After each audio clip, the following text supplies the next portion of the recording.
Al pie del tiempo con Socorro Díaz.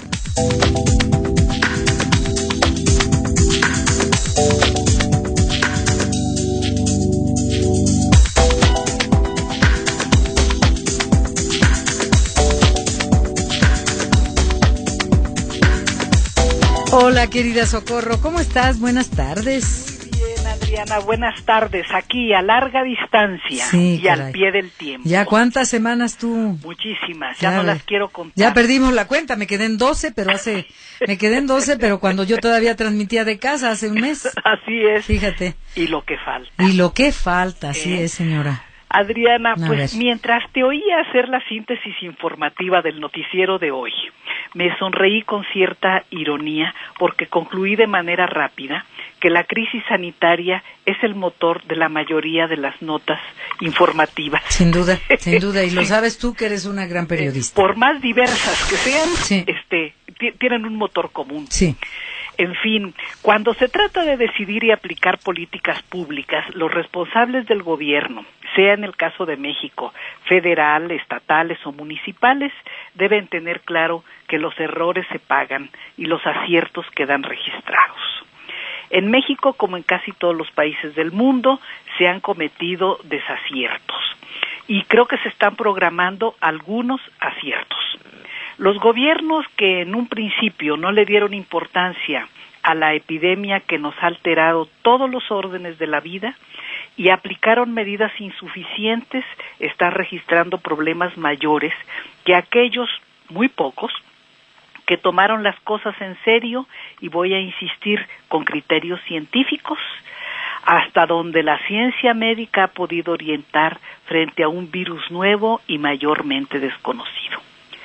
En conversaciones privadas con médicos mexicanos de alto nivel y nivel académico, no solo profesional, les he preguntado cuál es la razón por la que se encontró relativamente pronto medicina y vacuna contra el H1N1 y en este caso los tiempos se están alargando para sufrimiento de los casi 14 millones de personas infectadas y con una gran rapidez porque hace 2 semanas eran 10 millones y el dolor de los deudos de casi 600,000 fallecidos según los registros, porque hay muchas dudas sobre los registros, sobre el número de enfermos. Y también, junto con todo este tema, el miedo de miles de millones de seres humanos. Me han contestado que la influenza causada por el virus H1N1 es una enfermedad conocida con sus variantes desde hace un siglo. Digamos, la primera influenza gravísima fue la gripe española, mientras que los coronavirus son criaturas de aparición reciente y eso dificulta encontrar el medicamento y la vacuna.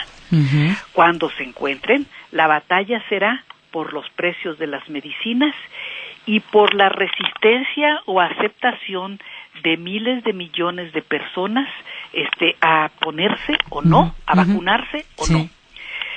Para ver este tema, ¿no? de encontrar vacunas, hasta ahora hay alrededor de 20 grandes laboratorios y empresas farmacéuticas compitiendo por ver quién encuentra las vacunas y la medicina, o sea, quién realiza la proeza y el negocio. Hoy en la mañana leí en el New York Times que de estos medicamentos que se están buscando, que se están probando, 15 tienen muchas medianas o escasas posibilidades y 5 constituyen, en síntesis, un fraude. Y también yo creo que este es un tema en el que se están compitiendo, por supuesto, por precios y por negocios. No, y hasta también por patentes, porque ya Reino Unido acusó a Rusia de intentar robar la investigación sobre la vacuna contra COVID-19. Así es. O sea, de película de ciencia ficción. Sí. Así es. Sí. Nada más que es una tragedia muy cotidiana y muy real. Muy real, ¿no? sí. La enfermedad en sí. Sí, ¿no? caray. Estos médicos me han dicho algo que voy a repetir. a riesgo de compartir la impopularidad creciente del doctor López-Gatell, vocero del gobierno federal en esta horrible época de mala salud colectiva. Me han dicho que quizá el próximo año todavía tengamos que vernos y encontrarnos con cubrebocas, con tapacaras, con guantes, y sufriendo los productos químicos que nos tienen las manos como lijas y que hacen que nos resbalemos después de pasar los zapatos por tapetes desinfectantes y buscando todos a quién culpar por esta desgracia colectiva que ninguno imaginó. Bueno, ni los escritores especializados en producir novelas distópicas que consisten en imaginar el futuro con un enfoque pesimista se imaginaron esto. Estamos viviendo exactamente lo contrario de las utopías que la gente de mi generación, cuando era joven, tenía para ver el mundo del futuro siempre mejor. A los voceros de los gobiernos les toca dar la cara por un problema largo y amplio. Recuerdo que cuando se entrevistó al vocero López-Gatell y Denise Merker le preguntó que cuándo volveríamos a la normalidad, él contestó: nunca. Por supuesto que en las redes todavía circulan injurias desaforadas por esa expresión a bote pronto. Creo que lo políticamente correcto y científicamente lógico es que hubiera contestado: cuando haya medicamentos y vacunas adecuadas. Exactamente, pero pues no es ninguna de las dos cosas. Sí, pero cuando lo oí, yo pensé, el que nunca volverá o tardará mucho en volver a la normalidad es él. Y es que cuando a un ser humano, hombre o mujer, le toca estar al frente de lo que se llaman situaciones de control de crisis, no recupera nunca, o le cuesta mucho trabajo recuperar el estado de ánimo y el equilibrio intelectual que tenía antes, si lo tenía. Es posible que después de la pandemia algo cambie y mejore en el comportamiento de la especie humana.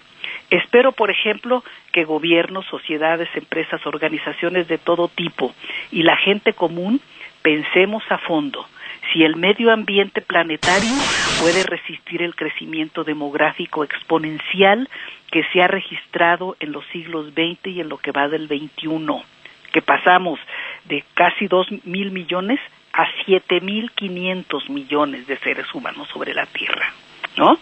Y si la Tierra puede aguantar los niveles de consumo que hemos establecido. ¿Sí? En lo personal opino que el modelo económico vigente a nivel global, para sostenerlo, se requeriría no una, sino 3 planetas. Sí. Es demasiado. Sí, sí. Algo, cuando terminen, encuentren los medicamentos y las vacunas, creo posible que tengamos que revisar a fondo este tema, ¿no? Sí. Pero fíjate que, perdón, Socorro, si me permites aquí una pausa, lo he tratado en varias ocasiones, el tema con el CONAPO, por ejemplo, del Control Nacional, Comisión Nacional de Población, la CONAPO sí que es de la Secretaría de Gobernación, lo he tratado con presidentes cuando los he entrevistado, pero en medio de todo, con gente de la ONU cuando los entrevisto también, y tiene mucho que ver no solo con la educación, buena o mala con la educación, sino con temas religiosos también, con temas religiosos en los que es intocable el tema de la planificación familiar, por ejemplo, o con países en los que ni siquiera está a discusión el tema de la planificación familiar, o extremos como lo que vivió China, de prohibir tener más de un hijo, y bueno, tragedias y cosas espantosas, y si nacían niñas las mataban o las regalaban, etcétera. ¿Qué cosas tan feas se han visto? Pero es un tema intocable para medio mundo, literalmente. O sea, de eso ni hablar. Pues fíjate que espero que se toque, porque era un tema que se tocó y se tocó muy a fondo en los años 70 y 80 a nivel internacional y a nivel nacional, y eso le permitió al país y a muchos países mantener cierto equilibrio. Sí. Yo no estoy a favor del control natal forzoso ni las monstruosidades que acabas de mencionar, pero sí creo en la necesidad de concientizar a hombres y a mujeres y de establecer políticas de planeación familiar, porque no es posible un crecimiento como el que se está desarrollando. Sí, se ha estado dando. Sí, sí, ¿no? Sí. Pero mira, Adriana, mientras los cambios de fondo pueden recuperarse y se puede avanzar, creo que vamos a lo inmediato. En México, el gobierno buscó prolongar el confinamiento, tenemos ya 4 meses en esto, para disminuir el crecimiento del número de contagiados. Lo hizo porque la realidad, que es muy terca, lo encontró con un sistema de salud desarticulado por los recortes presupuestales y la ideada lucha contra la corrupción. Ahora se acaba de anunciar que se están comprando más de 60,000 millones de pesos en medicamentos en el extranjero. No se ha podido hacer las compras en México, o no se ha querido hacer. Y creo que con este tipo de medidas pues está tomando los consejos de la CEPAL y otros organismos internacionales que señalan que todo puede aconsejarse en materia presupuestal menos la austeridad, porque esa va a hundirnos, ¿no? En el principio, en el 2019, se deshizo el Seguro Popular sin tener una estructura para el INSABI. Por eso, y por los ejemplos registrados en otros países, el tema ha sido que los contagiados en general deben de tratar de encontrar pues camas en los hospitales disponibles, y se ha logrado en forma dispareja, sobre todo después de la reanudación parcial de actividades, ¿no? Pero hay carencias hospitalarias. Es obvio que muchos de los mexicanos con diversos padecimientos que no son el COVID no están siendo atendidos, y los enredos de protocolos que se han implementado para dejar ingresar a los hospitales con COVID o sin él están causando muertes evitables. Y junto con esto están los rebrotes típicos de contagios registrados en todo el mundo. Hay rebrotes en México, sin duda, por eso está creciendo mucho la ocupación hospitalaria en diferentes entidades federativas.